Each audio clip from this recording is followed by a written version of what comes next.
The following is a special presentation of Tony Kurre Radio. K4Wins. Oh man, do we have some great stuff. I'm going to open the show with a couple of unbelievable, useless Tony Kurre stats. Yeah, and these are really not useless. In case I love to throw these at you first. The NFC 30-29 in Super Bowl so far. So this is, and that just tells you over the course of a period of time, things seem to average out. Over-unders 29-29 overall. There was not an over-under in Super Bowl one. Favorites are 37-20 straight up, 29-24-2 against the spread. And here's the one I think is really interesting. The point spread rarely comes into play with any Super Bowl, meaning a winning bet often comes down to just picking the winner of the game. There have only been 7 instances in Super Bowl history where the team that won straight up failed to cover the spread. So pretty much if you pick whoever you're picking, if you're taking the favorite, really, really good shot that that team is going to not only win the game, but they're also going to cover the spread. So good morning to you, K4Wins. Go to K4Wins.com, K4Wins.com. We got a ton of this stuff. By the way, 76, 89, 96, 2004, 2005, 2009, and Super Bowl 56 were the other times that those teams not only were picked to win, but did not cover the spread. It's only happened 7 times. Keefer right below me, Executive Director of the Birmingham Racecourse Casino. To my right, to your left, you're looking stage right, it's Case Keefer. He is, of course, the chief editor of the Las Vegas Sun. And below him, Gregory, who's been doing this gambling now for 3 or 4 damn decades. He's been all over it, and we're into it. And we're looking forward to Super Bowl 60. Let's start with the man who's right there, ground zero in Las Vegas, 4.5 and 45.5. Looks like the number's sticking tight. In the history, and I don't know how long you've been out in Las Vegas. How long have you been out there? I moved here in 2009, but after the Super Bowl. So 2010 Saints Colts was my first Super Bowl that I lived in here. You got a good sample size. What do you normally look for when you're thinking about movements? I know you like to look at the big money. I know you've got a good idea of who the best guys are. You also know who the fluffs are on these idiots that say they're good that they're not. But typically speaking, where is it 3 or 4 days before the Super Bowl? Is it an hour before the Super Bowl? When do you expect to start seeing some movement here? Super Bowls just are so much different than any other games. Other games movements, I think that, you always want to see, of course, what the initial money is, and then you just really want to know when limits are going up. So there will be a bump midweek, like Wednesday, where you'll start to see people that are betting bigger, their influence come into the market. And then I think it might have been a little earlier this year, but usually Friday, probably after injury reports come out for the NFL. I'm thinking too much college football. Usually college football, it's Friday at noon, but it's probably a little bit later for NFLs. It's after injury reports come out. That's when the limits get bumped to, real sports books, not marketing companies that are just trying to get people to play parlays. That's when they'll start taking, 50 or 100 grand a pop.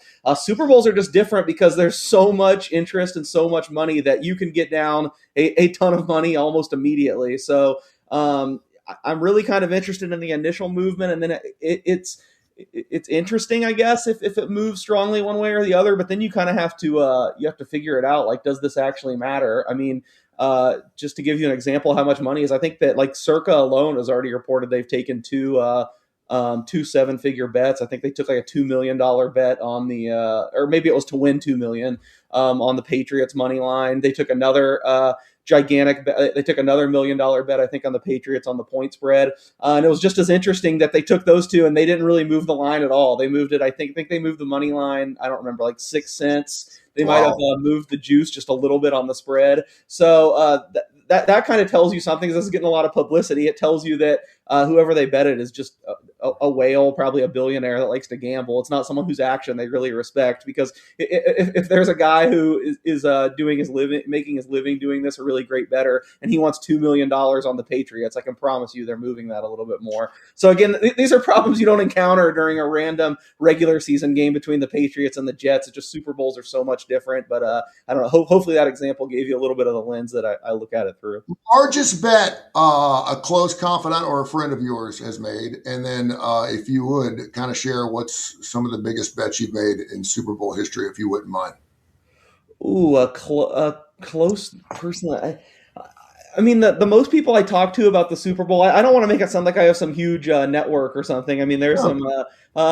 there's some discussions I get and stuff, but I know the people that I respect the most that I know a little bit that do this at a really high level for the Super Bowl. I mean, it's just all about the props. And you can't really get $1 million down on props, but they'll be going to the window and betting props for them. Like when props open, usually the max is like 2 or 3 thousand, and if there's one they'll really like, they'll bet it for 2,000. Then the sports books, the sports books again that know what they're doing and actually book action. They decide if they want to move, then you can pop it again for 2,000, pop it again for 2,000, whatever. So they might have like 10 grand or something on a prop, but then you put it together and they have hundreds of these. So it's just a whole lot accumulated. So I would say the really serious bettors that I know, not always this way because it's hard to get down on props during a regular season game to that level, but they just kind of look at the side and total market is extremely efficient. I think some of the stats you read out kind of bear that out. I mean, by the time kickoff is, a lot of the times the side and the totals are kind of coin flips, and where you can really make money is if you're you're digging around and really looking for opportunities on the props. Speaking of props, the man right below you just told me a crazy stat where there's about 40 or something props right now, but how many are coming out?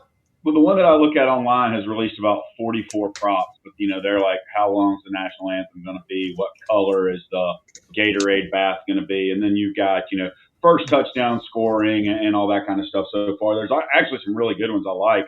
But I think last year, and Case probably would know this better than me, but I know there's over 200 props you can bet on. And I think last year they had 264 props you could bet on in the Super Bowl. Now, I don't know that Vegas does all of those. A lot of those things are online. It's very interesting because I was thinking about this. I got some Tony Curry facts for you also.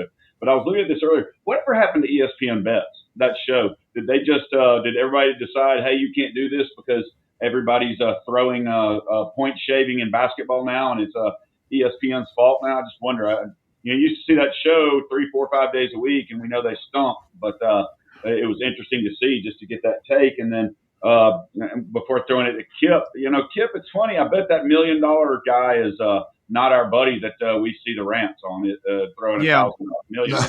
Yeah. Well, he's just waiting for those market fades so he can get rich. Yeah. Oh, he's waiting till the end of the game so he can pick which side he wants to bet on is what he's doing. Here you go, Tony. The teams wearing white are 37-22 in the Super Bowl, 16-5 the last 21 games. So that would be away teams. All right. The Pats are 5-0 this year, including the playoffs, wearing white. Yeah. And they are 3-1 in the Super Bowl wearing white. That's something else. I'm gonna throw something at you, Kip, that is just unbelievable. And I saw this as crazy. The New England Patriots have played in 20% of every Super Bowl in history. Wow. I mean, think about that. This is their 12th Super Bowl. It's their 60th Super Bowl overall. They've played in 20% of all Super Bowls all time since 1966. I mean, but Belichick's not Hall of Fame. But he's not Hall of Fame. And if you watch our show, the starting lineup, tomorrow morning from 10:30, 11 o'clock, you're going to get some Kip perspective, a brand new little part here. And he goes off on Bill Belichick. It is killer. It is right on. So I don't want to waste it. I don't want to let it go. We won't get into it, but make sure you watch tomorrow, Kip perspective on the starting lineup. And speaking of the dog, 5-0 are underdogs the last 5 Super Bowls. 4-1 straight up. Are we going to have another in Super Bowl 60? I don't expect it. I think Seattle's a better team. And I said yesterday when we talked about this that, I think the Patriots are an incredible story. The rebuild has been amazing. Talked about them in the preseason, how they should be much improved, but I don't think anybody saw this coming. And I like the fact that I've actually got some support on it doesn't matter how you play, it's who you play. The Patriots, Tony, you've been throwing around the stat that historically this is one of the weakest schedules in NFL history this year. And Case jumped on that theme early in the year. So I'm not the lone wolf standing on the prairie howling that this time. They did have a very advantageous schedule and they've taken full advantage of it. What the job that Vrabel's done is just remarkable there, completely re-energizing this team. I think they're young and they're impressive, but I just don't see a team with as much, just overall skill players and big playmakers as the Seahawks. I just think they're a better team. McDonald has done a great job with that team as well. Both these coaches just need to get tremendous props for what they've accomplished this year. The Seahawks had a 10-7 season last year. It wasn't like they struggled. The Patriots only won 4 games last year. This is an amazing matchup. I don't think this is the high profile name brand game that a lot of people are going to be having some stumbling around a little bit in disorientation. Where are the Chiefs? Where's Buffalo? What the Eagles? Delusional people still think the Cowboys go to the Super Bowl. They haven't been since like the 90s.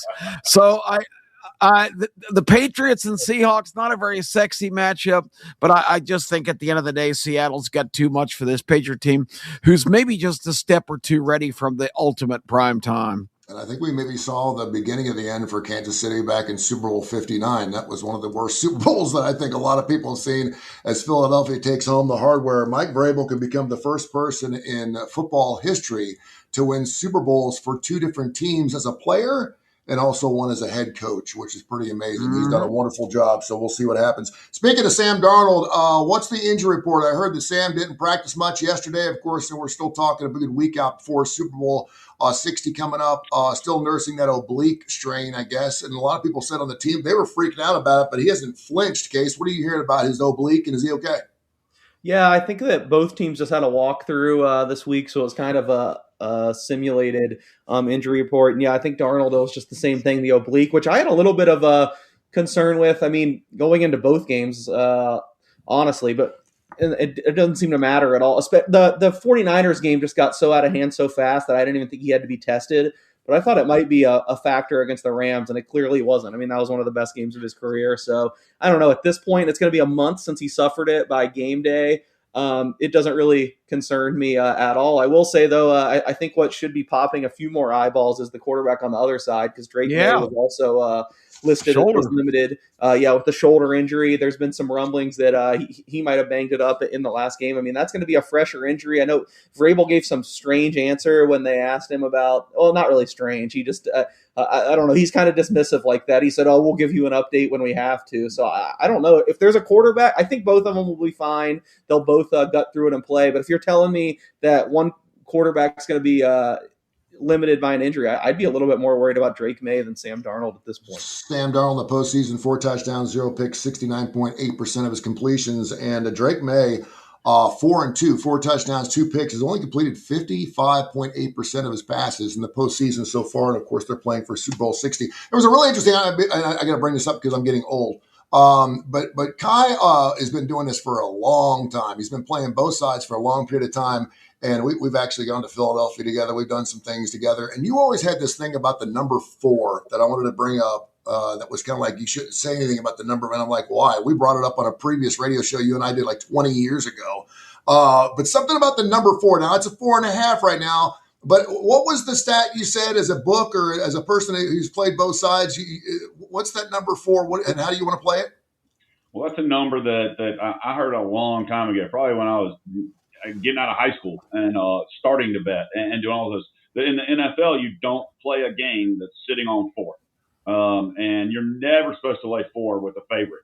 And if you go back and you look, and I haven't looked at this in the last 5 or 10 years, as in depth as I had before, but if I see a 4-point game, I just stay away from it, always have because of that.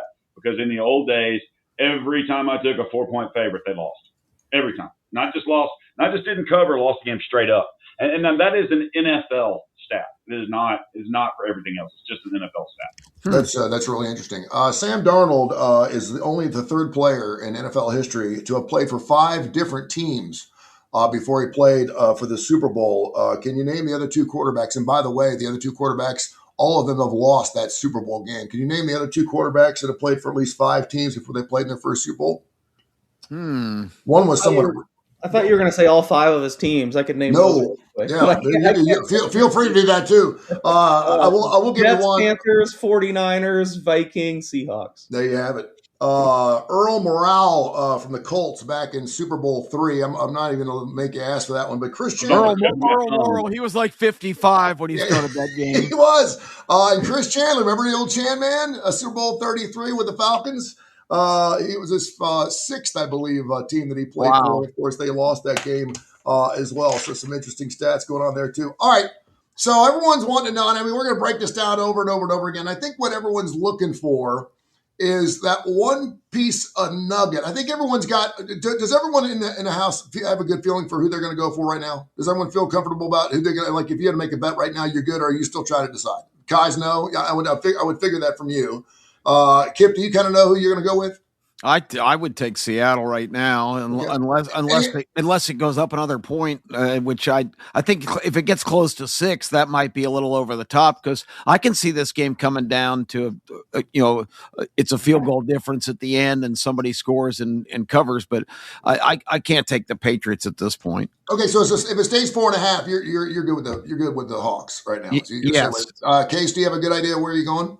Yeah, I mean, I already bet side in total on the Sunday after the conference championship games. So. There you go.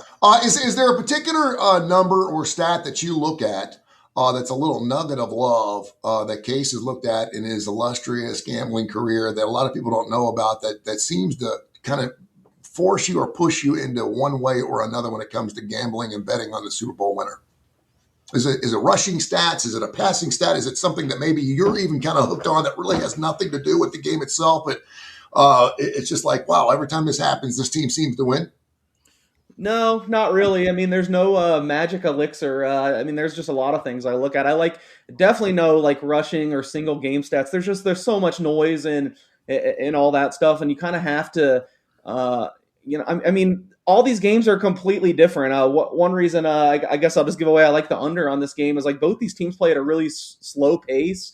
They both are in the top 10 in the league in rush play percentage. Now a lot of that's the Seahawks. They've both been playing from ahead a lot, but so a lot of times when you look at these total stats, like a team that's running to the ball and snapping the ball within 10 seconds every time and is running 85 plays a game, their total stats are going to look a lot better than a team that's running 60 plays a game and playing a little shorter. So I mean, it's no secret here that I like the all-encompassing, the more advanced metric team stats like EP, expected points added, DVOA is really what I kind of came up on, which used to be Football Outsiders, now just Aaron shots, but I still don't think any of that's like a magic. Whoever this points towards is going to win. That's just something I like to factor all into. So I know there's always. I mean, this is an old gripe. I probably was still making this gripe 15 years ago, but there's always people say, oh, well, the team that rushes for more yards wins 90% of the time. Yeah, no shit, because if you're winning the game, you're trying to run the clock out at the end of the game and handing the ball off. There's some stuff like that I just hate. I don't know how it persists after all these years. But I don't know. I digress. Hopefully, I answered your question. I will say this: when I was doing the opening drive with Al DeGreco and Jay Barkin, of course, Al played for a Super Bowl there with the Tennessee Titans. Came up 1.5 yards short of tying that game, perhaps winning it with a kick. We had a goat named Tinkerbell that used to come up from Old Baker Farm. He would come up and eat out of the bowl. Everyone's got an animal. And that goat hit 9 straight Super Bowls. We were just doing straight up. So, I mean, it wasn't against the spread, but 9 straight Super Bowls overall, 12-2 in the 14 years we had that damn goat. And that goat left lots of gifts. And I loved it because Jim Dunaway used to get so fucking pissed off. He would come in and it would smell like shit in there. There'd be so much goat shit all over the studio. And we would just leave. Hey, see y'all later. Take care. It looked like someone took a box of Cocoa Puffs and just swayed it all over the room. Tinkerbell is not invited to the starting lineup, by the way. Tinkerbell was done. It's some good meat, too. On the show tomorrow, we're going to talk about some of our favorite Super Bowl memories. I want to go around the horn real quick and do it again. Kip, I want to start with you. Yep, mine's easy. 1983. I was a very young buck, but I was raised and brainwashed to be a Washington Redskins fanatic. I knew every word to the fight song when I was 4 years old. My dad had season tickets. His grandmother gave him for Christmas for about 20 years. Just a huge Redskin fan. They'd have a huge party at our house before every year. It's going to be the year. Time for the Redskins to rise up. And every year they'd lose, 8 or 9 games and be terrible. When they finally broke through the 1983 Super Bowl against the Miami Dolphins and young brash Dan Marino, one of my favorite plays that's burned in my memory forever. 4th and 1 for the Redskins on the 43 and a 3-point game late. John Riggins not only makes the first down, he's good. Go all the way. 43 yards, touchdown. Redskins clinch it 27-17 over the Dolphins. It was like a surreal dream. The Washington Redskins, for God's sakes, are the Super Bowl champions. We'll never forget it. Kai, give me a good Super Bowl memory, man. The Peyton Manning winning his 2 and Eli beating Tom twice. All right. Case, you got a good Super Bowl memory, and I would assume some of your memories maybe come down to some great beats or some crazy wins that you've had, but was there any particular game that you really liked? Yeah, I don't know. It's kind of eras. I mean, for the betting era, it's hard to top last year's. I made probably double as much money as I've ever made on any Super Bowl. Just everything went my way. Other than I did have a last touchdown score, Juju Smith-Schuster, and it looked like it was going to happen until I think then Mahomes hit another bomb to Xavier Worthy. But just like every index bet, I think we had this show last year. I think probably everything I gave out on this show hit. So last year was very fun. I'm trying to think other ones from betting wise. I guess maybe the 3 years ago I was at the Chiefs Eagles one. That was pretty nice because those are the two. I think that was my Super Bowl pick at the beginning of the year. I had futures on both. That was nice to just sit back and cash one. I have futures on neither of these teams this year, which really hurts. I can't remember the last time that was the case. I don't know. As a kid, the first several I remember were during that NFC run where they just killed the AFC team every year. So there were no super memorable. Like the first 5 Super Bowls I remember. I think the first one I remember is the Cowboys Bills the first year before they played the first 2. I just think the NFC killed every year. The first year I remember actually being into the game was probably when the Broncos came back to beat the Packers. It was actually a good game for once. So last year from a betting purpose and from being growing up, I remember that Broncos Packers one, and then I also was a Buccaneers fan. I don't really have much fandom anymore. Just more betting and covering the league, but I really loved the 2002 Buccaneers team that beat the Raiders, especially their defense with Derek Brooks and all those guys. So that one I remember fondly as well. Speaking of those monster spreads, largest spread in Super Bowl history. Do you remember it? It's got to be the Chargers 49ers year, right? They were like 17.5 or something. It went off at 18.5 at the end of the game. Oh my gosh! And I remember watching that game, and it was as bad as you thought it was going to be. It was not even close. I mean, they were picking apart. I'd have to go back. I mentioned this yesterday. My Bengals don't make it very often. They got a chance to go there 3 or 4 years ago with Joe Burrow against Stafford. Of course, he took them down. Whenever the Bengals play in a Super Bowl, it's always really good. The first 2 times they played the Niners came down to the last couple of plays, of course, including the catch. But I remember I was in college. It was 1989, Super Bowl 23, and that was the one where Stanley Wilson infamously missed the Super Bowl. He had a couple of rushing touchdowns. He was a mudder, and Kip knows exactly what I'm talking about. He was great in the mud, had long spikes, man, he could run. Joe Robbie, it rained like hell all day long, so everyone kept talking about the Bengals having an advantage of the running position. He went off as the 3rd-string running back to start the year, but he ended up being the starter in the playoffs. And Sam Weiss still says this day that if he hadn't screwed up, the Bengals would have won that Super Bowl. But he is having practice early in the morning of the Super Bowl. On the morning of the Super Bowl, they're going through a walkthrough practice. Says he forgets his playbook, goes back to his room, and never left again. Coked out of his mind on the floor of his bathroom. One of his assistant coaches came in and is like, dude, just closed the door and said, we'll see you later. And that was the last time that he ever touched a football or actually saw a football. And I'm thinking to myself, man, that should tell you how dangerous that stuff is, to miss the biggest, best day of your life and know that you're probably going to get 25 or 26 touches. And you could be a big difference in winning that Super Bowl, perhaps the first one for the Cincinnati Bengals. I don't think I'll ever see one in my lifetime, I hope.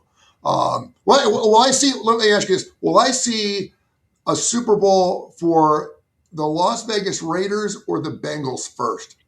I mean, Wow. I think the Bengals have to be a favorite just because they have a certainty at at quarterback who, if he stays healthy, I mean, you expect them to be in the mix for almost the next 10 years. So I would make the Bengals the favorite, but I mean, it's every team should jump up there at some point, but I'd make the Bengals a favorite over the Raiders. And you can look at the Patriots if you just make a few of the right moves, and of course the Raiders never do the right thing to start with. So the Patriots process isn't overnight, but you can come back from a really subpar season and be a major player. So it's not impossible. But the Rams did it, right? Well, didn't the Rams 4-12 and 12-4, right? And they won the Super Bowl. I think they went from worst to first too. The Rams did when they were in St. Louis. Oh, back in the early 2000s. Yeah, definitely. Yeah. Mm-hmm. I thought you meant this last Rams team. No, not this. No, I got a question to see if anybody can get. And it is not a discrepancy. It is the most popular Super Bowl food in America. Top search dish in at least 31 states. Non-negotiable game day staple. What is the number one kept Super Bowl food? 90% chance I don't like whatever it is because I'm pretty picky, so I'm not the best person to ask this question, but I don't know. I would number one Super Bowl food. I would say maybe, I don't know, chicken tenders. Tony? I'm going to go, and I think I know this answer because my ex used to love this stuff, and I'd always get ones that were too hard. She's like, you got to make them a little softer. Guacamole. I'm going to go with guacamole. I was going to say chip, kind of in the same vein. I was going to say chips and dip, but I don't know if that's specific enough. So I'll say chips and salsa. I don't know. Okay. Believe it or not, number one, buffalo chicken dip. Oh, well, that's, we've had that some recently. Number Case's brother makes that. Number two, but they expect 1.47 billion wings to be next Sunday. Yeah, I thought wings would be right up there. Choice. Number three is tortilla chips and dip. Number four, pizza. And then other popular choices, depending on where you are, baked potatoes. Oh, jeez. I don't understand that. You remember we went through a tater skin thing here. Remember when tater skins were really big in the bar scene back in the day? Yeah. Mm-hmm. You spent a lot of time at Applebee's, I guess. No, tater skin. Usually we get. I hate tater skins because they're always dry. I never liked tater skins, but everyone ate tater skins. Man, it was like half potatoes. Everyone used to. I guess they're easy to eat with your fingers or something. I don't know. But they never took off. I just felt like that was useless, so I wanted to bring it. But one thing that I would love for us to do, and we haven't talked about it, but it's homework for next Friday's show, is everybody bring, and Case is going to hate this, bring their top 10 prop plays. Good luck. I'll give you 5. Give me the top 5 long shot props. I'll give you 5 IDG, and I wonder why we're going this route. I'll give you. Is Kai looking to make some money this Super Bowl season? Maybe you'll have 30 different prop bets. Did you play? Yeah, okay. I'll give you 5 good ones. And again, we could bet on which bird's going to fly off the wire first. But as far as heads or tails and all that other garbage, or how long that doesn't really count as a prop. But I mean, if you look at it, I mean, there's only 2 players in the Super Bowl that I saw today that are minus for anytime touchdowns. Everybody else is plus. 2 players, Walker and Smith and Jigba. Those are the only 2 players that are minus. Walker's minus 205, and then Jigba is minus 115. Everybody else is plus money. There you go. Wow. NBA deadline's coming up here in 6 days. Antetokounmpo doesn't look like he's going to be with the Bucks. We'll talk some NBA coming up here in a few minutes. Also some college hoops. My son went to that Georgia-Tennessee game the other night. He didn't have any power at the house over in Clemson, so he went and rode, and he said it was some of the best SEC basketball games he's ever seen. We'll talk about some SEC as well as some hoops coming up here, and we'll finish up with the Super Bowl. We do have another show coming up on Tuesday at 10 o'clock Central, the whole crew together on Friday before Super Bowl 60 coming up. Let's go around the horn real quick. Just give me a couple of reasons why you like who you like. Is it the running game? Is it the quarterback? Is it the coaching? What's the big things that are making you sway one direction or the other for Super Bowl 60? Because it could change. We still got some time. But Case, we'll start with you.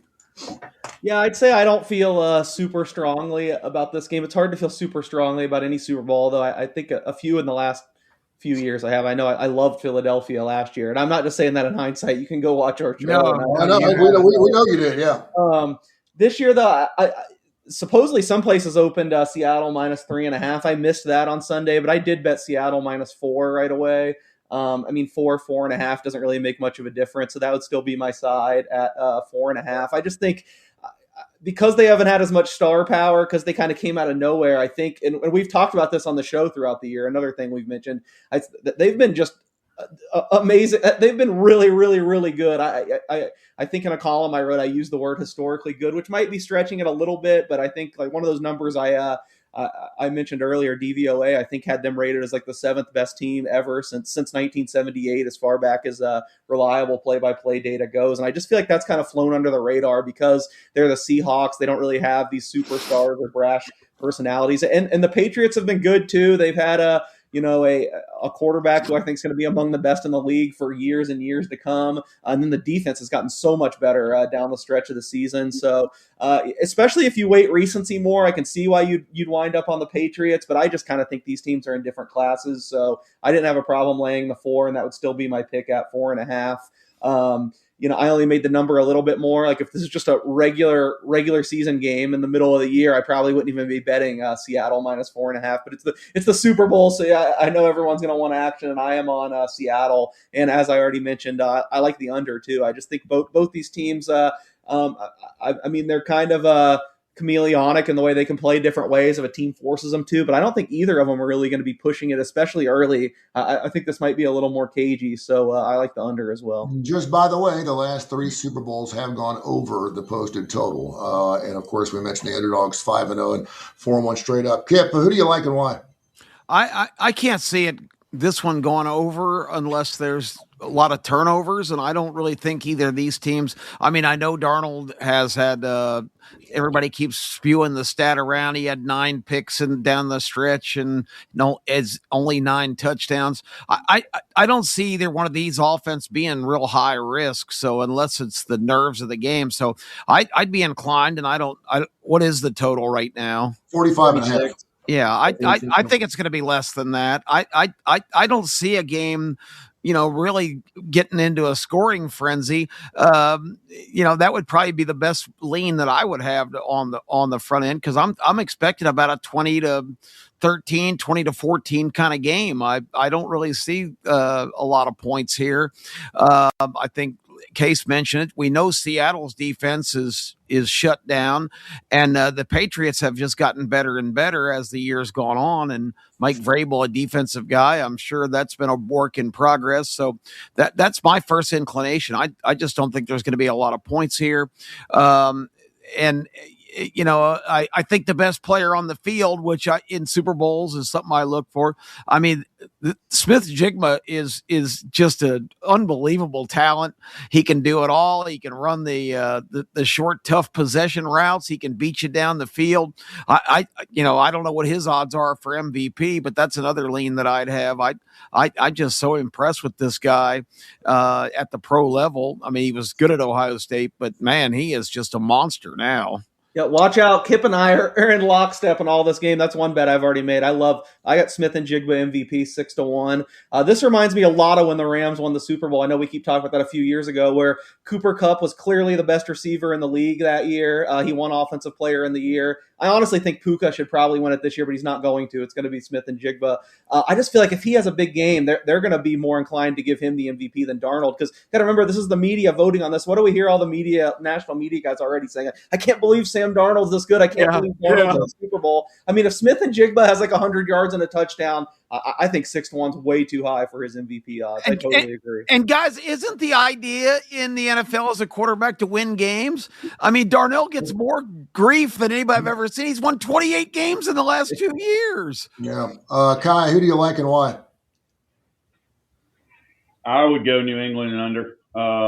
Just Super Bowl that I think the defenses and the running game is going to dominate more than the passing game. So I would feel more comfortable with the under than with New England, but at 4.5, I would go New England. I really like Travion Henderson plus 750 and Kenneth Walker plus 600 on your MVP for that, simply because I think the running game may get some and kind of go from there. But I also might throw a little bit on AJ Banner plus 900 is a long shot just for fun. With a little, with a, Or Cooper Kupp. with a little wink there. I like that.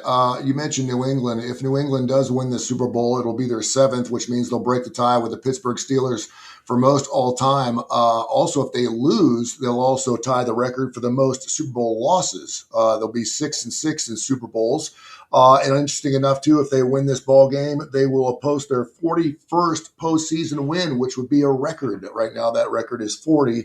So the New England Patriots got a lot to play for if, in fact, they end up winning this game. I am lousy at picking Super Bowls. I am the worst. I mean, I'm just telling you. I mean, I went with my goat, the goat that came up to the studio 9 years in a row just because you didn't go with your gut. You went with your goat. I'm not shooting, man. I am just wickedly bad, and I like Seattle in this game.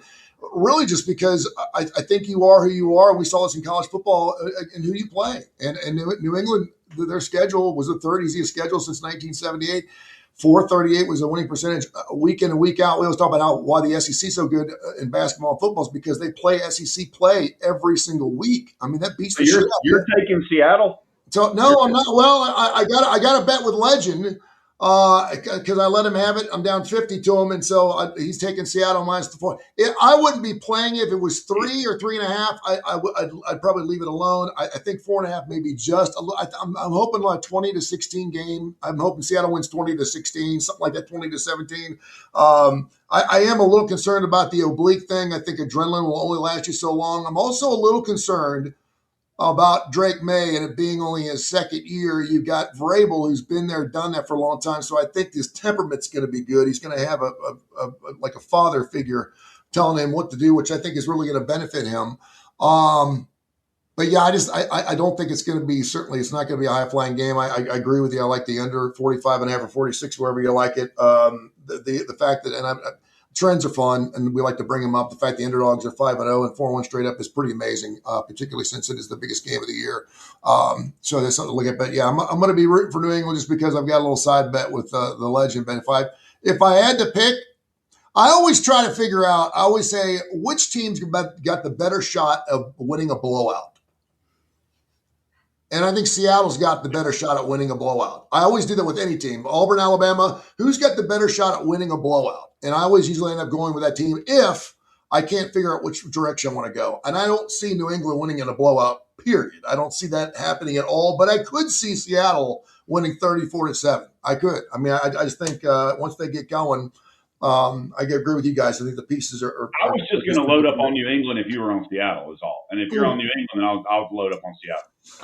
We were about to have a Clemson type argument if you said New England had a better chance to win a blowout. I completely agree. No, I do not see New England winning a blowout. No, if I just had if I just was playing fun, I'd probably a place to be again. I'm just, and the other thing is I think is really interesting, and you know, Kip, you brought this up probably because I brought it up. Sam Darnold's numbers. He is 4 touchdowns, 0 picks in the playoffs.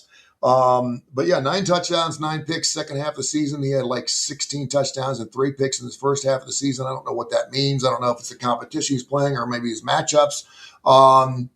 But he has played worse in the second half of the season, although his postseason has been really good. And again, he's a little banged up, so we'll see what happens. But now you're telling me Drake May's kind of banged up too. So it's gonna be a good Super Bowl. It's gonna be a lot of fun. Seattle has had 28 turnovers this year. Only the Minnesota Vikings had more. And Sam Darnold was responsible for 20 of those. So I'm expecting, I don't know what the prop bet is on Sam Darnold throwing a pick, but if I was going to go right off the bat, I will tell you right now, that's going to be one of my prop bets. Sam Darnold throws a pick sometime in Super Bowl 60. That'll be one of my prop bets that I'll be bringing to the table next Friday. So it should be fun. One more point. Yeah, go for it. For public service purposes, Keefer has had an uncanny knack throughout his betting career of picking the person who's going to score the first touchdown. He's really good at hockey of picking the most obscure player on the ice. They score and he texts you and says, "Oh, I had that guy at 60-1 for the first goal of the game." So I'm intrigued to find out who he's leaning toward in this Super Bowl to get the first touchdown. I've bet a couple already. I might add one more, just a lower scoring guy. There's one guy, as you probably know, because I said under and I said the Seahawks, I'm going to be pretty much anti a lot of Patriots. I mean, I'm going to probably be on a lot of Patriots unders against Lions. There's one guy I love the matchup for. There's one position the Seahawks have been below average defending all year, only slightly below average, but they've been a little below average against tight ends. Hunter Henry has been the vocal point of the Patriots red zone attack all year. I think he has, I looked it up yesterday, maybe like 21 targets in the red zone. The next closest receiver has like 12. So he has, or maybe it was 23 and I don't know. He had 11 more targets than anyone else in the red zone. Even Stevenson only had like 35 carries. So he's like kind of close to even the running back. So I bet Hunter Henry 15-1 first touchdown. He's also been a kind of a quiet postseason, so I think his props are a little bit deflated. It's kind of a buy low here. I bet Hunter Henry 15-1, and just as a long shot dart on the other side, just because Seattle, when all these guys have been healthy, have rotated their tight ends a lot. Elijah Arroyo, their second round rookie from Miami, he's been hurt since I think December, but he was healthy for the NFC Championship game. They still made him inactive. I think he's going to be healthy for the Super Bowl, and I think they will rotate him in. So I took a nibble on him at 110-1 to score the first touchdown as well. 110-1. Those are the first two, Elijah Arroyo and Hunter Henry for me. And I'm thinking about adding one more shorter priced guy. I mean, Stevenson is kind of attractive. I've seen him as high as 10-1 just because I really think the Patriots, all their touchdown equity to me are Stevenson and Henry, maybe a little bit Drake May. And like Kip, I'm really high on Jackson Smith and Jigba. His odds are just really low for touchdown score. So I ultimately went MVP with him, but he's another guy I was kind of, if I'm talking about shorter shots, my eyes kind of drifted towards him as well. Let's talk a little NBA. I know I want to bring this up just because everyone's talking about Antetokounmpo, and of course, Flag goes for 49 last night, which was just, that kid is pretty doggone special. He's going to be something else if he's not already in the NBA. What are the chances, and what is Vegas saying about Antetokounmpo? I hate when we have trade deadlines and everyone's talking about tanking in the NBA. This is tank time, but everyone's saying the Bucks are going to do that if they get rid of him banged up right now. So you're trading some banged up goods, but what are you seeing on that case? I mean, the Bucks don't even have to tank; they're already outside of the playoffs now. Yeah, that's what they've been playing most of the year. Yeah. They're going to say. But he probably will not see any more action. Yeah, I think just trading him. They're going to be terrible no matter what. So I don't even think they have to go out of their way. I don't know. I've heard it both ways. I do think he'll probably be moved, but I have heard some people bring up that just. The new NBA, CBA or whatever they signed just makes trading so hard, and there's so few teams that can facilitate this that if they do wait till the offseason, it's probably going to be easier. They could probably get a bigger return. So maybe that's the route they go. I still think he'll probably get traded. It's just a question of who can pull it off. I know didn't it come out that his list of team were the Knicks, the Raptors, and the Heat? I just don't know if the Heat have the assets to make it happen. The Raptors and the Knicks probably do. So and they're both in the mix right now. So we'll see if the Knicks want to trade Karl Anthony Towns and a whole package for him. I think that's what it would take. But I think more than likely by the trade deadline he'll be in New York or Toronto. Kip, interesting sight there in Cleveland the other night with LeBron James getting all teary-eyed after he put the basketball up for, is it his last game in Cleveland? Do you think he's done? He's got to be on the verge. What is he, 53? No. I don't know. I didn't really see a lot of that footage. I of course noticed the Lakers were playing in Cleveland and wondered how that was going to go. The Cavaliers have been kind of the dominant teams, the Cavs and Thunder, have had some rough patches here in recent weeks. The Cavs look like they're kind of back to getting it together. The Thunder still has, I guess they don't know who game to game they're going to have available to play. So they've been actually scuffling, which I don't think a lot of people saw coming, but these are long seasons, and I don't know. I know in hockey, Case mentioned it Tuesday, hockey teams are playing so many back-to-backs and 3 games in 4 nights because they're just desperate to get in as many games as they can before this Olympic break to stay kind of on schedule.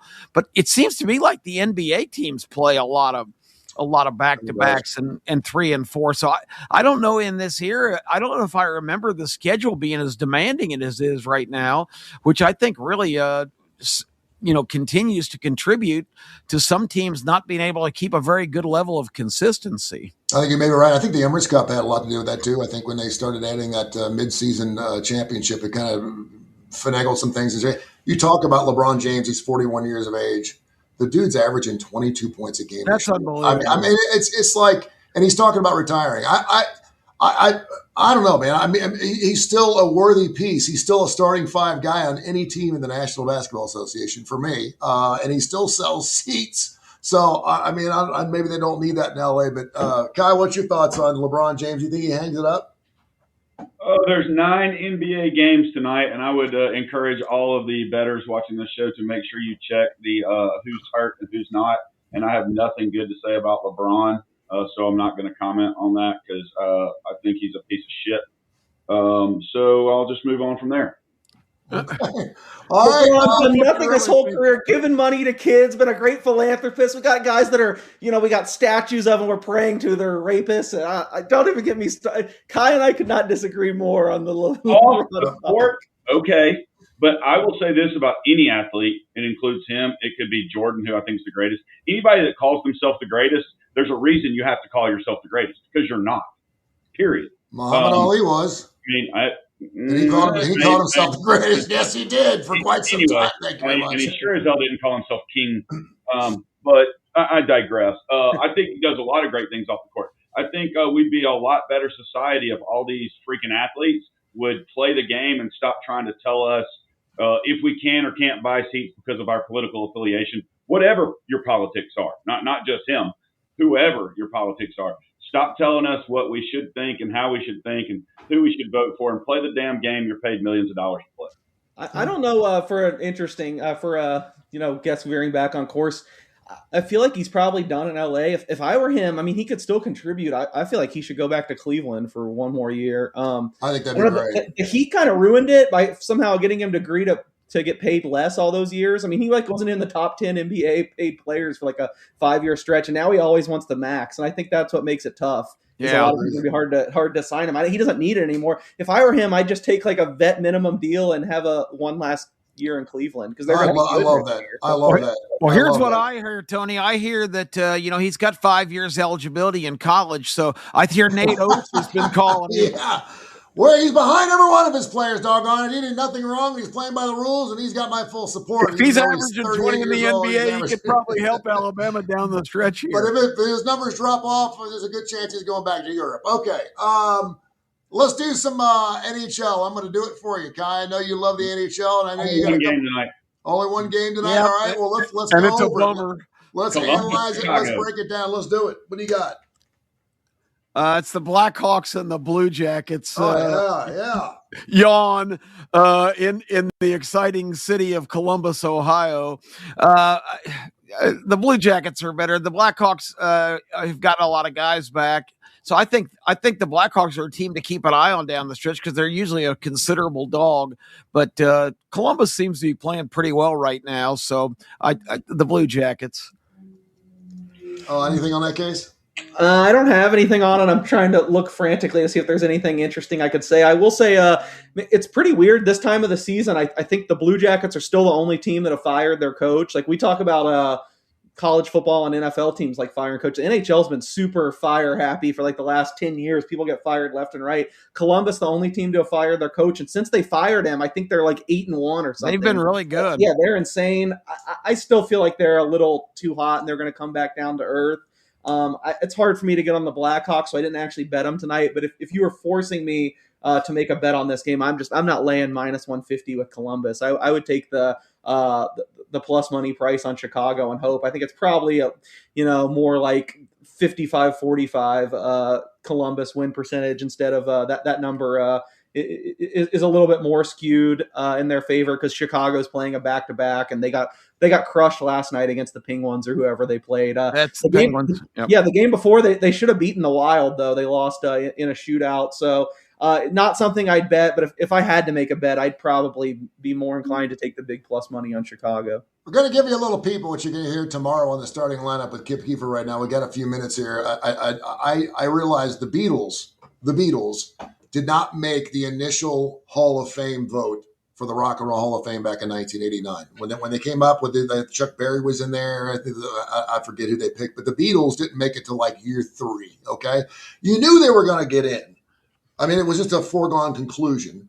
And I don't know if they, when you're talking about opening up a Hall of Fame, I mean, you've got so many people that you could put in, so you can't put them all in the same. You can't put 100 guys in the first year, right? So I mean, you knew they were going to be going. But Bill Belichick not getting shake for Hall of Fame his first year, and Kip, I don't want to blow your thunder here because you did a fantastic job yesterday. You should hear his It's all rant, good. his Kip perspective. But why do you think he was Snubbed. snubbed? Quite frankly, snubbed. I mean, is it Jordan? Is it the fact that he sucks at college? Is it because he's a pain in the ass with reporters? What is it? It's a combination of things. He pissed a bunch of people off in a bunch of different ways, and I compared it in that little dialogue to in a Catholic school when you misbehave, the sister whacks you across the knuckles with a ruler. That's what the NFL basically has done here because in the last couple of years, the whole Jordan Hudson thing. A lot of people are disgusted by that because this is a 74-year-old man basically letting a 24-year-old girl. Real quick, just so people know, that's nothing new. I mean, Bill has been married. I don't know if he's married now. No, but he had side action, man, for all those runs, man. I mean, he had young girls around him all the time. Well, see, I don't have any knowledge of that, but he didn't have young girls around him that were, basically designing his career and insisting on being copied on all of his contract proposals and all. I mean, he's really kind of turned over management of his life to a 24-year-old who's the daughter of a fisherman from Maine. Her biggest claim to fame was she competed 3 times in the Miss Maine pageant, didn't win ever, but it's just a bizarre story. But it's not only that, the whole hullabaloo back in the offseason, which she also contributed to, that Belichick said he's barred from the Patriots complex and not welcome there and everything else. Bob Kraft and Vrabel and all them came out and said, that's absolutely ridiculous. Bill Belichick's welcome here anytime. Belichick didn't let Patriots scouts look at the North Carolina practice early in the year. And Jordan Hudson kept coming back with more and more quotes about why Bill was in the right and how the Patriots have snubbed him and all this stuff. I just think this clique that's the NFL and the voters are widespread. There's just a whole lot of things that I think they're irritated with Belichick's behavior, and they've wrongfully they're scolding him here for embarrassing himself and turning a storied NFL career into a big joke because he was desperate to get a coaching job of any kind. He begged every NFL team last year that had an opening before this North Carolina thing rolled around for that opportunity, but no team was going to hire him because he demanded 100% control of personnel. And after the last 3 years in New England, where he did not do a good job of assembling a team after Brady left, and that's another factor that you got to consider too. How many times do you hear people say, well, I guess it was Brady, it wasn't Belichick. So there's just enough, and I didn't see the total votes. I guarantee you I'm sure it was close, that I don't think it was a blowout, that it was overwhelmingly opposition to him. But those are my theories, that he's been involved in just enough things that people are humiliated by, or that people are irritated by. And so they're just kind of teaching him a lesson here. I think my conclusion yesterday says it all. It all comes down to numbers. This guy's won 6 Super Bowls. Yeah. He waited 49 years for the love of his life to be born. And he is going to have to wait 1 more year to get in the Hall of Fame. Reminds me a little bit of Kenny Stabler, how he ended up, because he rubbed so many people. He's a great guy. We all loved him. He was not a reporter guy. He planted things on reporters and stuff, and you just knew he was going to get in, but he was going to have to die first. Case, who makes it into the Hall of Fame first, Pete Rose or Bill Belichick? Well, I actually have very strong opinions on this, shockingly. I'm usually only betting things, but today I'm getting fired up about LeBron and Bill Belichick in the Hall of Fame. I think a lot of what Kip said is relevant, but I think he hit on the number one, by far, biggest point at the end. I mean, really, if you want to know whose fault this is, it's Dion's. I don't know how close you guys have looked into it, but a few years ago, Dion went on this rant about how it's so easy to get in the Hall of Fame now, and they completely changed the voting. Now you can only vote for 3 guys, and I would encourage everyone to read Gregorian, one of the Hall of Fame voters' column he ran in the Las Vegas Sun, the Kansas City Star this week. I think if this was before 2 years ago when Belichick was eligible, he would have gotten in first time easily. And some people, they want to teach him a lesson that it goes back to Spygate, but really they've accelerated the process. So all these old time guys that have been sitting around for years, they're just purging them off the ballots. So a lot of guys like Gregorian are left with the choice. They can only vote for 3. Do they wait for a year on Belichick and vote for these guys that honestly I've never even heard of, but were all pros in the 60s or whatever? Do I vote for them on their last chance, or do I go Belichick? I really think that's what swayed the votes. That's interesting, yeah.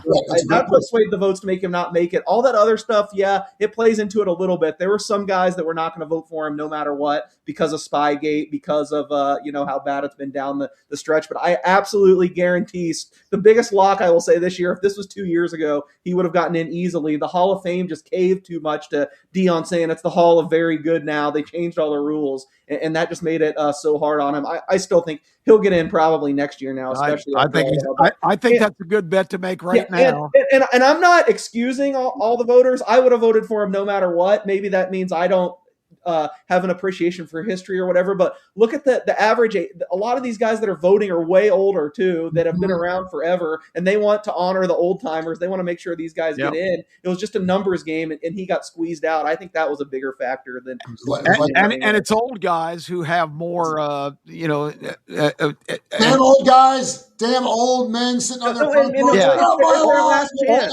I think guys like Gregorian look at it like Belichick's going to be on it. He's going to have several more chances. This is the last time I can get, Tugboat Jones in the Hall of Fame. Not unless Tugboat was a hell of a player. Not unless Bill has a heart attack first with something riding him on a beach somewhere when he's pushing her up off the floor. Oh, boy. Yeah. So you're saying Bill's going to get in before Rose? You think Rose gets in next year? I got to be allowed to see Pete Rose get in. I don't think. I think there's that same resentment there where he's been reinstated. He's good to go. I know, but I don't think they're going to vote him in the first time. I think there's still enough, people in that ridiculous camp that is still going to hold him to this. I have a hard time. His ultimate sin, betting on baseball, a sport now who is sponsored by DraftKings. I'm sorry. That is the most the hypocritical thing I've ever seen. You ever want to see some really, really good television? Go pull up Pete Rose's reality TV show. It's good stuff. I think it ran for like a year or two, Kip. Yeah, he's got this this Asian wife of his who evidently was a stripper somewhere, and it is some of the most uncomfortable. I mean, that is reality television, man. I don't know if it was left on the editing room floor or whether they just were really, really bad, because it takes a couple of years to get used to having cameras around you 24 hours a day. I get that. But it was, oh my gosh, it was some horrible TV. It was terrible. He was a piece of work. I had a couple of encounters with him at Caesar's Palace in the later years, and there's never been a personality like Pete Rose. Oh, the guy, man. If you want to, if you say, you want to do your faithful or your freedom foursome, whatever they call it, or your fantasy foursome, Pete Rose would be my foursome. And I've told you my story about running into him in the bat cages. He was amazing. He was the greatest baseball player, bar none, that ever played the game I've ever seen. So I met him at the Derby Lane dog track in St. Petersburg way back when. He just used to hang around in the publicity office with a good friend of mine, Jay Black. As soon as the Reds wrapped up practice, Pete was at the track every single day during spring training. We get him and Art Schleicher together, and they'd be up all night. All right, guys, thank you so much. K4Wins.com, K4Wins.com. Kai, did you have anything else you wanted to add before we hit it off? We're going to be back on Tuesday, 10 o'clock Central Time. Special thanks, of course, to the Coastal Sports Digital Network and, of course, Tony Curry Radio getting after it. We can't believe Super Bowl 60 is right around the corner, and then it's basketball time, brother. What do you got? Hit the website. I know we didn't talk about college basketball, which makes no sense with 180 games this weekend. You got Michigan State tonight. Also, tons of great college basketball. SEC, the lowest ranked SEC strength of schedule, totally different from football. 30th. That's the lowest ranked strength of schedule. There's a ton of college basketball this weekend. Just look it up. We'll hit a bunch of stuff on Facebook and X as well. Yeah, I like Georgia over Texas A&M in Athens tomorrow. I think A&M's been kind of sliding by, so that's a throw out for the weekend for you. Bucky Ball. Let's get into that on Tuesday. Let's dedicate large parts of the show some college hoops because we're getting down to only got about 10 or 12 conference games left for some of these teams, and it's time to get into some madness. So we'll get after it. Duncan, Dad, thank you so much for your help. Appreciate you. And again, go to K4Wins.com, K4Wins.com. Download that TKR app, Tony Curry Radio, to hear all our stuff. Our YouTube page, of course, we do all of our shows live. And, of course, you can also check out Kip Case and myself, and occasionally Kai, on the starting lineup every Saturday morning on ABC 3340 here locally in Birmingham. But you can, of course, get it on the World Wide Web as well. Thank you, gentlemen. Appreciate you. All right. This has been a special presentation of Tony Curry Radio.